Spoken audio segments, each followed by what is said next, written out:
Main Street in Bowling Green. It's very nice. It really is. It's a very nice place.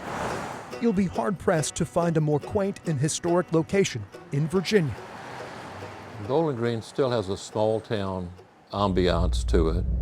But the people living in this nearly 200-year-old landmark are lucky their home still stands. Oh yes, for sure. Yeah, they'll remember it for a long, long time. 70 years ago, an uninvited guest arrives with no intention of leaving. Well, the fire was intense because the wind was blowing so hard.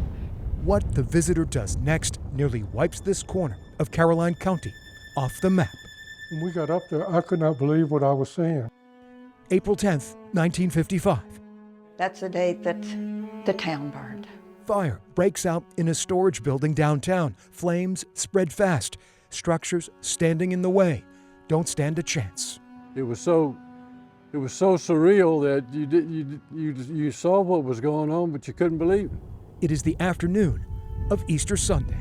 The wind was blowing excessively, so it didn't take long for the wooden structures to catch on fire. Joe Lanford remembers his brush with danger.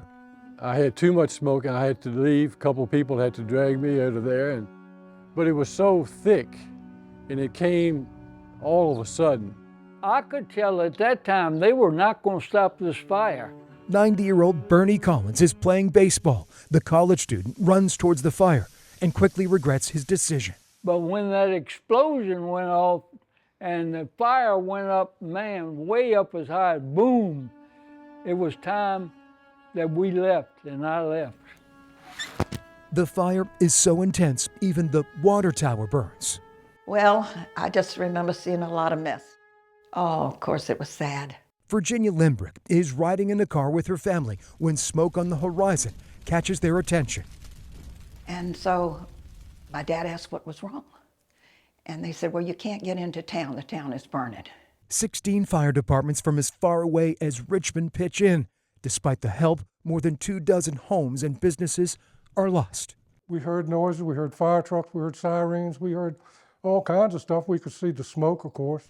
Craig Woodward was 5 years old the day his hometown catches fire. People were running around. Some people, like this gentleman and some of these, they just didn't know what to do. It was crazy.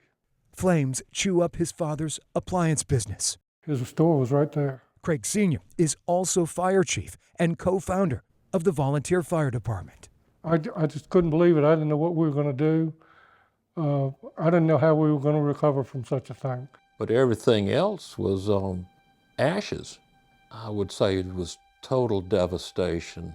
Ray Campbell, a Bowling Green historian and author, says it was an Easter miracle that no one was killed. And there's no hope of saving this one. I mean, you can see the fire going right through it. There's no way in the world that thing's going to survive. What makes this story even more remarkable? Fire wipes a major portion of business district in Bowling Green. This was the second time Bowling Green burned down on the same date. Town was destroyed by fire 55 years ago to the day, April 10, 1900. 125 years ago, fire swallows up downtown.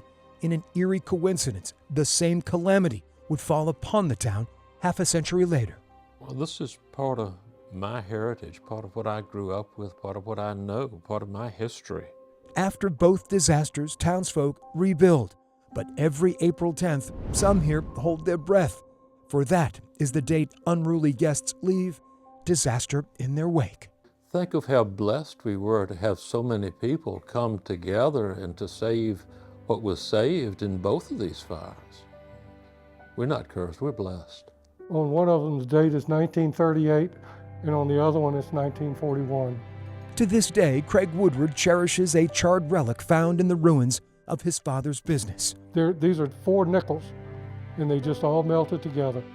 The mangled coins, evidence of what he witnessed in 1955. This was just something to remember with and by, that you could hold on to. Bowling Green, Virginia. It was hot. It was very hot. A small place with a long history of burning down and rising up from the ashes, not once, but twice. It was devastating to the town, but the town it recovered. It came back. It didn't faze the people here. And I think that's worth remembering. Everybody should. In Caroline County, But they built it back, and they got Bowling Green going again. I'm Greg McQuaid, CBS 6 News.